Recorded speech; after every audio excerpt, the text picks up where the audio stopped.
আসসালামু আলাইকুম। আমি রিয়াজ। আজকে আমরা শিখব ইন্টার আইসিটির তৃতীয় অধ্যায় সংখ্যা পদ্ধতি বা নাম্বার সিস্টেম। এটি খুবই গুরুত্বপূর্ণ একটা টপিক, কারণ কম্পিউটার কিভাবে সংখ্যা বুঝে ও কাজ করে তা এই অধ্যায় থেকেই শুরু হয়। শুরুতে আমরা দেখি সংখ্যা পদ্ধতির পরিচিতি।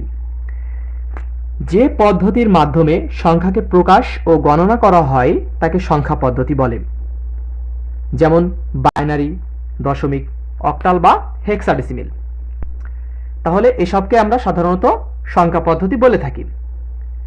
কম্পিউটার কিন্তু মানুষের মতো 0, 1, 2, 3 এভাবে পুরো সংখ্যা বুঝতে পারে না।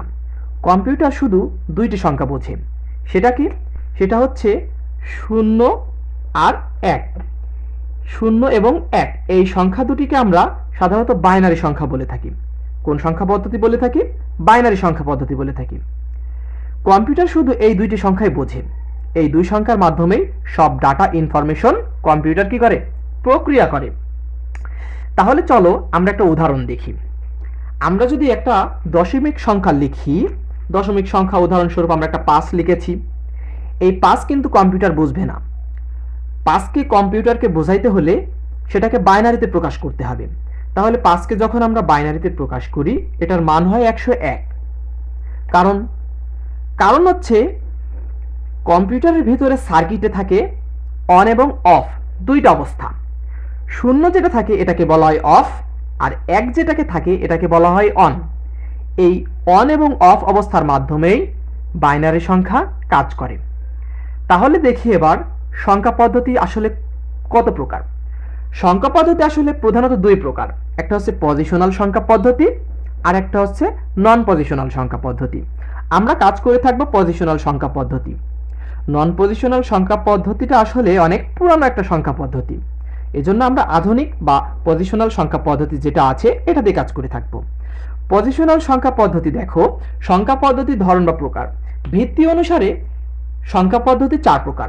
ভিত্তি বলতে কি বোঝানো হচ্ছে? দেখো, যে সংখ্যা দ্বারা আমরা ওই সংখ্যাকে বের করব সেটা হচ্ছে ভিত্তি। যেমন দশমিক সংখ্যা বের করতে হলে আমাদের সংখ্যা লিখতে হয় কত? 0 থেকে 9 পর্যন্ত।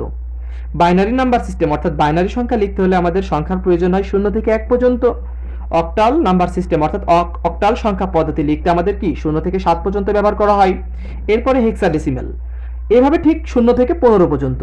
এখন দেখো, 0 থেকে 15 পর্যন্ত কিন্তু আসলে হেক্সাডেসিমেল সংখ্যা হয় না, কারণ আমরা জানি 9 পর্যন্ত কি সাধারণত সংখ্যা হয়ে থাকে। তাহলে 10 যখন লিখবো এটার একটা মান আছে। যেমন 10 সমান সমান ধরা হয় এ, 11 সমান সমান ধরা হয় বি, 12 সমান সমান ধরা হয় সি, 13 সমান সমান ধরা হয় ডি, 14 সমান সমান ধরা হয় ই এবং 15 সমান সমান ধরা হয় কি এফ।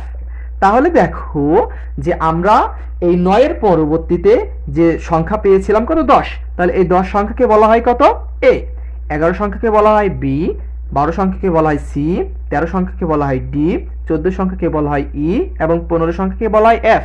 তাহলে আমরা যখন কোনো হেক্সাডেসিমেল সংখ্যা লিখব, সেই সংখ্যাটা যদি 9 এর উপরে থাকে তখন কি 10 থেকে শুরু হয়, তাহলে A B C D E F, কারণ এফ পর্যন্ত নেব এই কারণেই, কারণ সংখ্যা পদ্ধতিতে জানি যে হেক্সাডেসিমেলের সংখ্যা পদ্ধতির মান কত? 0 থেকে 9 পর্যন্ত। এই তো এতটুকুটা আমরা কি একটা মান অনুযায়ী পাচ্ছি।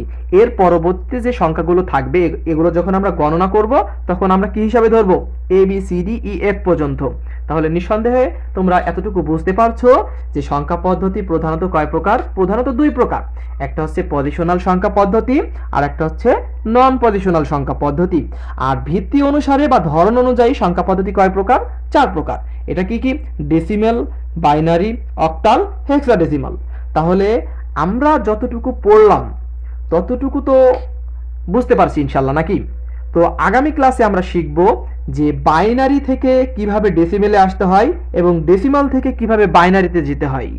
এই যে নিয়মটা, এটা আমরা আগামী ক্লাসে শিখব ইনশাআল্লাহ। তাহলে সবাইকে সাথে থাকার জন্য ধন্যবাদ। আসসালামু আলাইকুম।